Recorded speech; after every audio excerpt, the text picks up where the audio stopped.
जी हाँ जी। क्या समस्या को लेकर आप लोग कर रहे हैं? मेरी समस्या एक नहीं है, मेरी समस्या जीवन के लिए है, ट्रांसजेंडर कम्युनिटी के आने वाले फ्यूचर के लिए है कि उनका क्या होगा।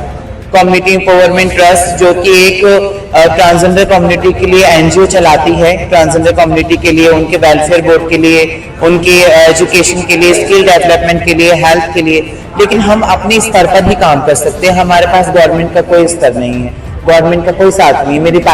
मेरी लड़ाई किसी भी पार्टी से नहीं है, किसी नेता से नहीं है, मेरी लड़ाई सिर्फ सरकार से और अपने हक के लिए है। और हक के लिए हर बच्चा लड़ता है, अपने माँ बाप से जिद करता है। मेरी सरकार से इसी तरह एक जिद है कि वो ट्रांसजेंडर कम्युनिटी के लिए और किन्नर समाज के लिए काम करे और किन्नर समाज को भी उसी जगह पर स्तर दे, उसी जगह पर वो योजनाएं और स्कीम जो औरतों और मर्दों के लिए वही ट्रांसजेंडर कम्युनिटी के लिए भी हो। अच्छा, देखा जाए कि अभी दिल्ली सरकार की अरविंद केजरीवाल जी मंदिर गुरुद्वारे सबका लगा दी, मिलेगा, पैसे मिलेगा, सैलरी मिलेगा, बाकी आप लोग समुदाय की बात करिए, अपने समुदाय के उनको अलग नजरिए से देखा जा रहा है, आखिर ऐसा क्यों? सर, मैं इसके बारे में यही बोलना चाहूंगी कि शायद या तो उनमें अवेयरनेस नहीं है या फिर वो ट्रांसजेंडर कम्युनिटी को अपनी जेंडर के अंदर अपने मतदान सूची के अनुसार नहीं समझते, या तो उन्हें ये लगता है कि दिल्ली में ट्रांसजेंडर वोटर्स यानी मतदान सूची नहीं है इतनी कि वो उनके बारे में कुछ करे। जैसे कि आपको पता है 3 जेंडर इंडिया में अलाउड हो चुके हैं, मेल, फीमेल एंड अदर्स। तो अदर्स में हम आते हैं, ट्रांसजेंडर आते हैं, तो ट्रांसजेंडर वोटर सूची में भी उतना ही है।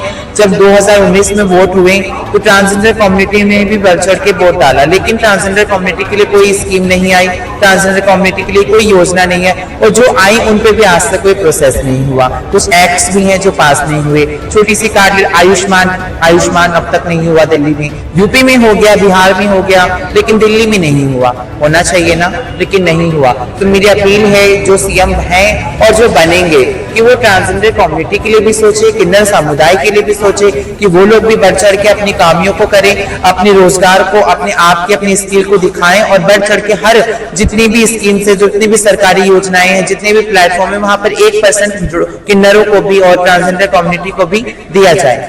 देखा जाए जिस तरह से आप लोगों ने कहा अभी तक किन्नर समाज की बात करी जाए, पूरी दिल्ली में वोट कितनी है?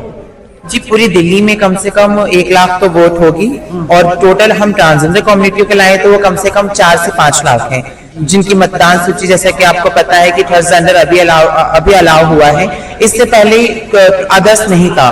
तो किन्नर लोग या तो अपना जेंडर मेल में लिखते थे या 70% फीमेल्स में लिखते थे। तो मतदान सूची में किन्नरों को आप सर्च करोगे या किन्नरों का लिस्ट देखोगे तो कम दिखेगा, लेकिन उसमें हद से ज्यादा महिला और पुरुष भी हैं, जिनको अब बचपन से उनके माओ ने उनको जेंडर के थ्रू जांचा और उनका जेंडर में मेल या फीमेल डाल दिया, ठीक है। लेकिन ट्रांसजेंडर कम्युनिटी अब जब अदर आ गया तो हमने भी अपनी आइडेंटिटी चेंज करी। Then I will show my identity कि मैं ट्रांसजेंडर हूँ, मैंने अपनी आइडेंटिटी में शो कर रखा है। तो वैसे बहुत से बुजुर्ग किन्नर हो चुके हैं जो 50+ है, 70+ हैं, जो 70-75 के हो चुके हैं, जिनके लिए कोई पॉलिसी नहीं है, जिनके लिए कोई हम कह सकते हैं कि जैसे कि वृद्धा पेंशन है, विधवा पेंशन है, वैसे ना तो ट्रांसजेंडर के लिए वृद्धा पेंशन है, ना इस तरह की कोई पॉलिसीज है। जी मैम, क्या कहेंगे?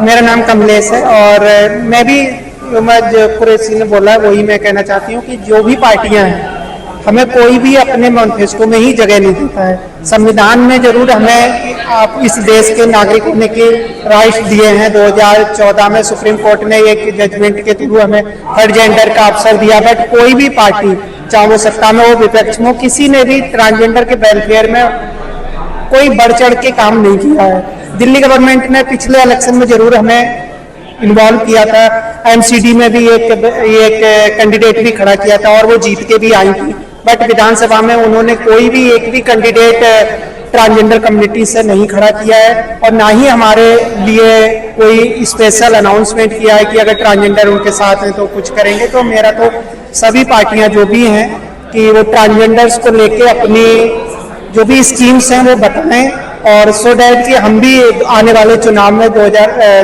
5 फरवरी को चुनाव होगा तो सभी लोग उनके लिए भी वोटिंग करेंगे। नैना जी, क्या लग रहा है कि दिल्ली में जिस तरह से आप वोट बैंक की बात करी जाए, तो क्या आप वोट आप लोग डालेंगे या नहीं डालेंगे? जी देखिए, वोट तो हम डालेंगे क्योंकि ये हमारा अधिकार है, जन्म से भी और कर्म से भी। कि मेरे पास अधिकार है, लेकिन मैं यही कहूंगी ट्रांसजेंडर कम्युनिटी से, महिलाओं से, पुरुषों से कि ऐसी सरकार को वोट दे जो आने वाले फ्यूचर को, समाज को संभाल सके। वो किसी जेंडर में पॉलिटिक्स ना खेले, वो सब इंसानियत ही, मस्ट इंपॉर्टेंट ह्यूमैनिटी, वो इंसानों के लिए काम करे। इंसान में मर्द, औरत और ट्रांसजेंडर सब आते हैं, वो इंसानी तौर पे काम करे, स्थल पे काम करे, ताकि ट्रांसजेंडर कम्युनिटी हो या महिला हो या पुरुष हो, किसी को भी पीछे ना छोड़े, सबको साथ लेकर काम करे। मैं ये चाहती हूँ कि देखो, अगर ये महिलाओं और पुरुषों में लड़ते रहेंगे तो मैं कहाँ जाऊंगी। महिलाओं को सीट दे दिया, पुरुषों के लिए इतने %, महिलाओं के लिए इतना %, ट्रांसजेंडर कम्युनिटी कहाँ जाएगा? क्या वो भारत का नागरिक नहीं है?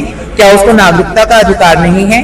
बताएं आप मुझे। तो मेरी अपील है, मेरी गुजारिश है, मेरी रिक्वेस्ट है सरकार से, केंद्रीय सरकार से या राज्य सरकार से, स्टेट लेवल पे भी और नेशनल लेवल पे भी, कि जो भी मेरी अपील सुने वो कम्युनिटी ट्रांस के लिए भी काम करे, ट्रांसजेंडर कम्युनिटी के लिए भी काम करे, महिलाओं के लिए भी काम करे।